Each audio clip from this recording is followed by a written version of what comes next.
everyone, hope you're doing good. We're reading the Federalist Papers. We're still in Alexander Hamilton's essay number 8, The Consequences of Hostility Between the States. Very powerful book, collection of essays. So let's read it. We were over here. The institution chiefly alluded to are standing armies and the correspondent appendages of military establishments. Standing armies, it is said, are not provided against in the new Constitution, and it is thence inferred that they may exist under it. This inference, from the very form of the proposition, is, at best, problematical and uncertain. But standing armies, it may be replied, must inevitably result from a dissolution of the Confederacy, frequent war and constant apprehension, which require a state as of constant preparation, will infallibly produce them. Okay, so essentially, when the Confederacy is dissolved, that will bring in a sense of standing armies, where you might need it. If your state is in frequent war and quarrels among itself and is always preparing for drama, that will also produce the situation that calls for standing army.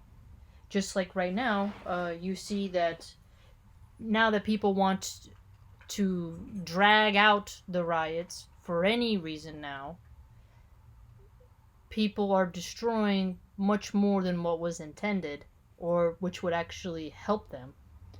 And now people are calling for the military to be called in to squash it, right? So he has a point. Even though it's not states versus each other, it's more of a political factions versus the how would you word it? Political factions versus the police. The weaker states or confederacies would first have recourse to them to put themselves upon an equality with their more potent neighbors. They would endeavor to supply the inferiority of population and resources by a more regular and effective system of defense, by disciplined troops, and by fortifications. They would at the same time be necessitated to strengthen the executive arm of government, in doing which their constitutions would acquire a progressive direction towards monarchy. Look at that. Look at that. A direction towards monarchy, really. It is of the nature of war to increase the executive at the expense of the legislative authority. Look at that. So war increases the power of the executive and decreases the legislative authority. That's a good point, because a lot of the actions Trump and Obama have taken, they were not congressionally approved of. They just did it. The expedients which have been mentioned would soon give the states or confederacies that made use of them a superiority over their neighbors. Small states or states of less natural strength, under vigorous governments, and with the assistance of disciplined armies, have often triumphed over large states, or states of greater natural strength, which have been destitute of these advantages. Wow. Small states of less natural strength under vigorous governments. So a state that has less natural strength but can get assistance through a disciplined military force can actually win over a larger state. It's like if Kentucky got a strong right-leaning militia faction of like ex-soldiers, and then they wanted to go to war with California and their Antifa extremists, who are usually not well trained and usually are not very strong or really in shape or mentally stable, they would suffer. This is interesting. Yeah, there's a lot going on right now that gives more evidence to what he's saying, essentially. You apply it in the modern. Neither the pride nor the safety of the more important states or confederacies would permit them long to submit to this mortifying and adventitious superiority.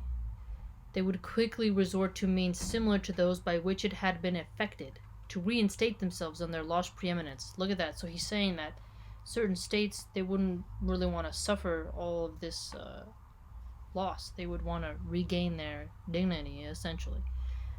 Thus, we should, in a little time, see established in every part of this country the same engines of despotism. Look at this, engines of despotism. An engine just has the fuel to keep causing desolation everywhere it goes. It's very interesting imagery, which have been the scourge of the old world. So look at that. The old world, essentially the crown, the monarchy rule, producing despotism, and now he doesn't want America, or the formation thereof, to fall prey to the same type of sick system. This, at least, would be the natural course of things, and our reasonings will be the most likely to be judged in proportion as they are accommodated to that standard. These are not vague inferences drawn from supposed or speculative defects in a constitution. Look at that. So he's addressing, like, somebody could tell him, this is a vague inference, what you're saying, right? Oh, that's so purely speculative, It's a defect in the Constitution. You're drawing too much from it. But look what he's probably going to say.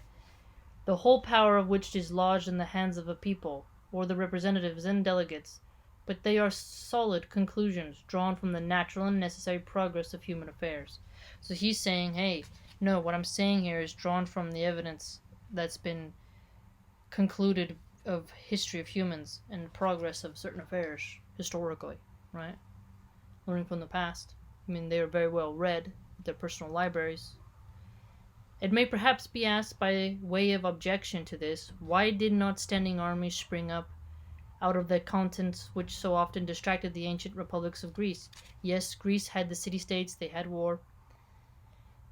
I mean, you can technically say they did have standing armies. I mean, their soldiers were out all the time, right? And the Spartans of Greece were very militarized, right? They trained in that regularly. Different answers equally satisfactory may be given to this question. The industrious habits of the people of the present day, absorbed in the pursuits of gain, look at that, absorbed in the pursuits of gain, absorbed in acquisition, to acquiring things, and devoted to the improvements of agriculture and commerce, are incompatible with the condition of nation of soldiers. Look at this. So if it's hard to get personal gains when you have a nation of just soldiers, a military state, which was the true condition of the people of those republics. The means of revenue, which have been so greatly multiplied by the increase of gold and silver and the arts of industry and the science of finance, which is the offspring of modern times, concurring with the habits of nations, have produced an entire revolution in a system of war. So basically, the finance and the increase of metals, precious gems and such, and industry have changed how the war system expresses itself, and have rendered disciplined armies, distinct from the body of the citizens, the inseparable companion of frequent hostility. There is a wide difference also between military establishments in a country seldom exposed by its situation to internal invasions, and in one which is often subject to them and always apprehensive of them. Look at that. Okay. So there's a difference in the military establishment where in countries that don't really have internal invasions and those from are constantly conducting warfare. Or those who just don't really like to engage in warfare, essentially. This is an interesting observation there, right? Vague inferences, speculative effects in the Constitution. He's very great with his language. Just the way he'll one word this, one word that, sentence flow, put the period there. It's very good.